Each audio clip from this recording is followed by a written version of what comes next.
আকাশবাণী কলকাতা, স্থানীয় সংবাদ পড়ছি সুদীপ বসু। প্রথমে বিশেষ বিশেষ খবর।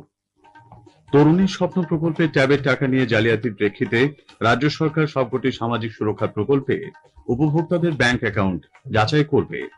ট্যাব জালিয়াতিতে এখনো পর্যন্ত 13 জনকে গ্রেপ্তার করেছে পুলিশ। রুজু হয়েছে 120টি মামলা।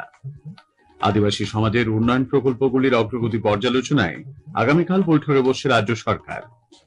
গঙ্গাসাগরে ভয়াবহ ভাঙন রুখতে আইআইটি মাদ্রাজ এবং নেদারল্যান্ডসের প্রযুক্তিগত সহায়তা নেবে রাজ্য সরকার। কসবা তৃণমূল কংগ্রেস কাউন্সিলর সুশান্ত ঘোষকে খুনের চেষ্টার অভিযোগে আরো একজনকে পাকড়াও করেছে পুলিশ। অভয়ের জন্য ন্যায় বিচারের দাবিতে আজ ফের রাত সমাবেশে ডাক দিয়েছে ওয়েস্টবেঙ্গল জুনিয়র ডক্টরস ফ্রন্ট সহ বেশ কয়েকটি সংগঠন।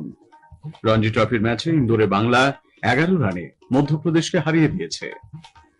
আসছি বিস্তারিত সংবাদে। রাজ্যে তরুণীর স্বপ্ন প্রকল্পে ট্যাবের টাকা নিয়ে জালিয়াতির প্রেক্ষিতে রাজ্য সরকার সমস্ত সামাজিক সুরক্ষা প্রকল্পে উপভোক্তাদের ব্যাংক অ্যাকাউন্ট যাচাই করবে। টাকা পাঠানোর আগে উপভোক্তার সমস্ত তথ্য যাচাই করা হবে। কন্যাশ্রী, রূপশ্রী, জয় জোহার সহ সবকটি সামাজিক সুরক্ষা প্রকল্পের ক্ষেত্রে এই সিদ্ধান্ত কার্যকর হবে। অর্থ দপ্তর ও ব্যাংকের আধিকারিকরা ব্যাংকের তথ্য যাচাই করবেন বলে নবান্নের তরফে জানানো হয়েছে। তারপরে ট্রেজারির মাধ্যমে টাকা পাঠানো হবে। আগামী শুক্রবার মুখ্য সচিব মনোজ পান্ত নবান্নে ব্যাংক আধিকারিকদের বৈঠকে ডেকেছেন। সেখানে এই বিষয়গুলি নিয়ে বিস্তারিত আলোচনা হবে বলে জানা গেছে। রাজ্যে তরুণীর স্বপ্ন প্রকল্পে ট্যাব বিতরণী জালিয়াতির ঘটনায় এখনো পর্যন্ত 120টি মামলা রুজু হয়েছে। 13 জনকে গ্রেপ্তার করেছে পুলিশ। মোট 1911 জন প্রতারিত হয়েছেন বলে রাজ্য পুলিশের সিআইডি জানিয়েছে। আদিবাসী সমাজের উন্নয়ন কল্পে প্রকল্পগুলি সঠিকভাবে চলছে কিনা তা পর্যালোচনায় মুখ্যমন্ত্রী মমতা ব্যানার্জি বৈঠক ডেকেছেন। আগামীকাল নবান্ন সভাঘরে বিকেল 4:30টায় আদিবাসী উপদেষ্টা কমিটির সঙ্গে এই বৈঠক হওয়ার কথা। মুখ্যমন্ত্রী ছাড়াও আদিবাসী উন্নয়ন দপ্তরের মন্ত্রী বীরবাহা হাঁসদা এবং দপ্তরের আধিকারিকরা সেখানে উপস্থিত থাকবেন। যোগ দেবেন আদিবাসী সমাজের বিভিন্ন সংগঠনের প্রতিনিধিরাও। গঙ্গাসাগরে ভয়াবহ ভাঙন রুখতে রাজ্য সরকার আইআইটি মাদ্রাজ এবং নেদারল্যান্ডসের প্রযুক্তিগত সহায়তা নেবে। আসন্ন সাগর মেলার প্রস্তুতিতে স্বল্পমেয়াদী পরিকল্পনার পাশাপাশি দীর্ঘমেয়াদী ভিত্তিতেও পরিকল্পনা গ্রহণ করা হচ্ছে বলে সেচমন্ত্রী মানস ভূঁইয়া জানিয়েছেন। গতকাল সাগর মেলার প্রস্তুতি বৈঠকে অংশ নেন তিনি।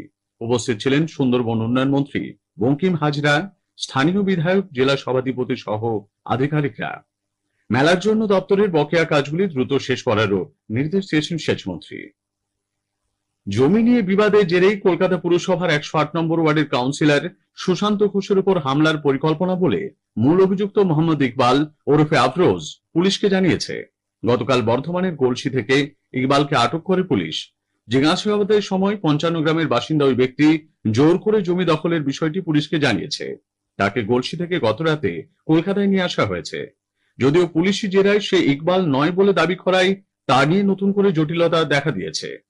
পুলিশ এই ঘটনা তদন্ত করছে। এদিকে ধৃত বিহারের বৈশালীর বাসিন্দা যুবরাজ সিং এবং ট্যাক্সি চালক আহমেদকে গতকাল আদালতে তোলা হলে তাদের 29 নভেম্বর পর্যন্ত পুলিশ হেফাজত হয়। উল্লেখ্য, গত শুক্রবার সন্ধ্যায় 108 নম্বর ওয়ার্ডে তৃণমূল কংগ্রেস কাউন্সিলর সুশান্ত ঘোষকে লক্ষ্য করে গুলি চালানোর চেষ্টা করে ব্যর্থ হয় দুষ্কৃতীরা। তাড়া করে যুবরাজ সিং নামে একজনকে ধরে ফেলে স্থানীয়রা। পরে তাকে পুলিশ গ্রেফতার করে। ধৃতকে জেরা করেই পরিকল্পনা ছক স্পষ্ট হয়। পরে এই ঘটনায় ট্যাক্সি চালক আহমেদকেও গ্রেফতার করা হয়েছে। এদিকে গতকাল ঘটনাস্থলে যান কলকাতার পুলিশ কমিশনার মনোজ ভার্মা, সঙ্গে ছিলেন ডিসি এসএসডি বিদিশা কলিতা সহ পদস্থ কর্তারা।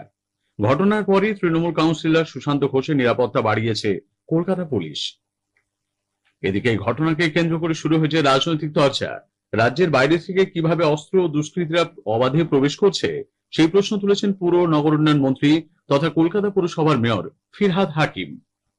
প্রত্যেকটা অ্যারেস্ট আমি দেখছি যে বাইরের স্টেটের ক্রিমিনাল এখানে অ্যারেস্ট হচ্ছে। এত বাইরের ক্রিমিনাল আসছে কি করে? Where is the network?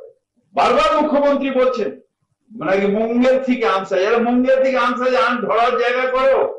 যদি জল জমে আমাকে তো জল জমার ব্যবস্থা করতে হবে, জল না থাকলে আমার ব্যবস্থা করতে হবে। সেরকম তোমাকেও তো যখন বাইরের থেকে আমস আসছে সে আমসটা না আসাতে তোমার ব্যবস্থা করতে হবে।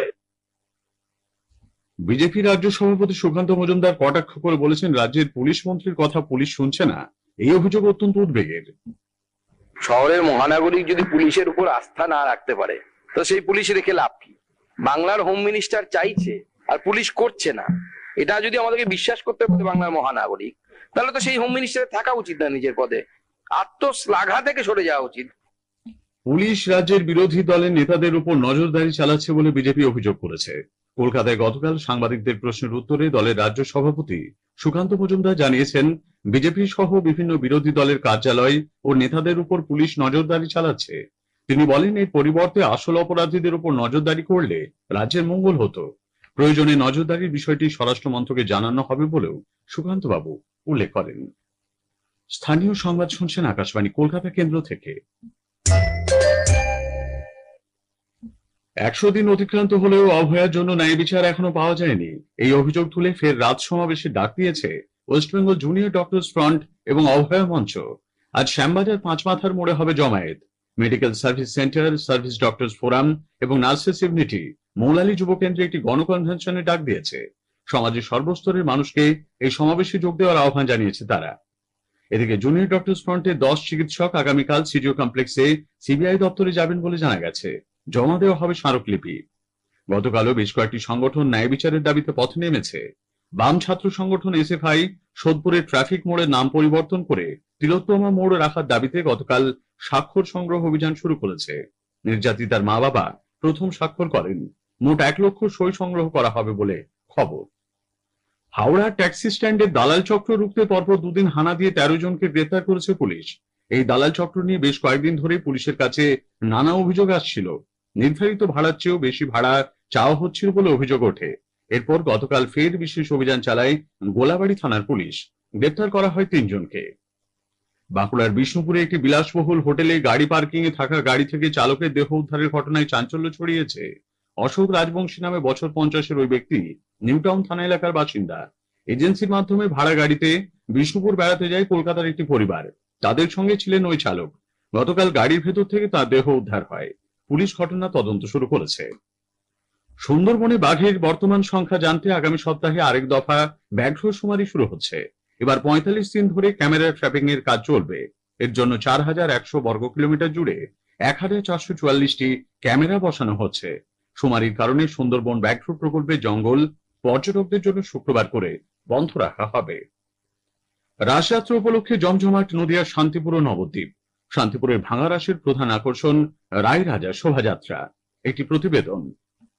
নদিয়ার নবদ্বীপে রাসের আড়ং আজ সকাল 7টা নাগাদ সম্পন্ন হয়েছে। চৈতন্যভূমি নবদ্বীপের মানুষের কাছে এটি সবথেকে বড় প্রাণের উৎসব। গতকাল রাত 12টা নাগাদ শোভাযাত্রায় বড়সামা দোয়ারাপাড়ার কাছে ইলেকট্রিক ট্রান্সফরমার আগুনের ফুলকি পড়ে ভস্মীভূত হওয়ার খবর পাওয়া গেছে। সারা রাত ধরে বিভিন্ন দেবদেবীর প্রতিমা নিয়ে আড়ং দেখতে হাজার হাজার মানুষ ওরামাতলা সার্কুলার রোড জুড়ে উপস্থিত ছিলেন। এদিকে শান্তিপুরের দর্শনার্থীরা গতকাল রাতে মণ্ডপে মণ্ডপে ঠাকুর দেখে বেড়ান। সেখানে আজ অনুষ্ঠিত হবে ভাঙা রাস। অনুপম মোদক, আকাশবাণী সংবাদ, নবদ্বীপ, নদিয়া। কোচবিহারের মদন মোহন দেবের 135তম রাসযাত্রা উপলক্ষে গতকাল শুরু হয়েছে রাসমেলা, চলবে 15 দিন। রাজ্য পাবলিক সার্ভিস কমিশনের পরীক্ষার্থীদের জন্য রেল, হাওড়া ও ব্যান্ডেলের মধ্যে আজ বেশ কয়েকটি বিশেষ ট্রেন চালাচ্ছে। হাওড়া বর্ধমান শাখাতেও বেশ কয়েকটি ট্রেন চলছে। এদিকে কলকাতা মেট্রো আজ কবি সুভাষ দক্ষিণেশ্বর রুটে 130টির জায়গায় 138টি মেট্রো চালাবে। আকাশবাণী কলকাতার প্রাক্তন আধিকারিক সুব্রত নাগ প্রয়াত। বয়স হয়েছিল 78 বছর। দক্ষিণ কলকাতার একটি নার্সিং হোমে গত 15 তারিখ তিনি শেষ নিঃশ্বাস ত্যাগ করেন। আকাশবাণী কলকাতার সংবাদ বিভাগ ছাড়াও কলকাতা দূরদর্শনে দীর্ঘদিন কাজ করেছেন তিনি। দায়িত্ব সামলেছেন প্রেস ইনফরমেশন ব্যুরো পিআইবির। কলকাতায় বিএসএফ এর জনসংযোগ আধিকারিকের ভূমিকা সহ মন্ত্রকের নানা মিডিয়া ইউনিটের দায়িত্ব সামলেছেন দক্ষ হাতে। সুব্রত নাগের প্রয়াণে শোকের ছায়া সাংবাদিক মহলে। কলকাতা প্রেস ক্লাব তাঁর প্রয়াণে শোক প্রকাশ করে বার্তা দিয়েছে। রাজ্যে আগামী কয়েকদিনে আবহাওয়া প্রধানত শুষ্ক থাকলেও তাপমাত্রার পারদ কিছুটা কমার পূর্বাভাস দিয়েছে আলিপুর আবহাওয়া দপ্তর। আবহাওয়াবিদ সৌরিশ বন্দ্যোপাধ্যায় জানিয়েছেন, আগামী 2-3 দিনে আরো 2 থেকে 3 ডিগ্রি মতো কমার সম্ভাবনা রয়েছে বেশিরভাগ জায়গাতেই দক্ষিণবঙ্গে। কলকাতা পার্শ্ববর্তী অঞ্চলের জন্য সর্বোচ্চ তাপমাত্রা 30 থেকে 29 ডিগ্রি কাছাকাছি এবং সর্বনিম্ন 19 ডিগ্রি কাছাকাছি বা 2-1 দিন নেমে হয়তো 18 ডিগ্রি কাছাকাছি আসার সম্ভাবনা থাকছে। উত্তরবঙ্গের ক্ষেত্রেও তাপমাত্রা 2 থেকে 3 ডিগ্রি কমার সম্ভাবনা রয়েছে। ইন্দোরে রঞ্জি ট্রফির ম্যাচে বাংলা গতকাল 11 রানে মধ্যপ্রদেশকে হারিয়ে দিয়েছে। জয়ের জন্য 338 রানের লক্ষ্য নিয়ে খেলতে নেমে গতকাল চতুর্থ তথা শেষ দিনে মধ্যপ্রদেশের দ্বিতীয় ইনিংস 326 রানে শেষ হয়। শেষ করার আগে স্থানীয় সংবাদের বিশেষ কিছু অংশ আরো একবার। তরুণী স্বপ্ন প্রকল্পে ট্যাবের টাকা নিয়ে জালিয়াতির প্রেক্ষিতে রাজ্য সরকার সবকটি সামাজিক সুরক্ষা প্রকল্পে উপভোক্তাদের ব্যাংক অ্যাকাউন্ট যাচাই করবে। গঙ্গাসাগরে ভয়াবহ ভাঙন রুখতে আইআইটি মাদ্রাজ এবং নেদারল্যান্ডসের প্রযুক্তিগত সহায়তা নেবে রাজ্য সরকার। স্থানীয় সংবাদ শেষ হলো।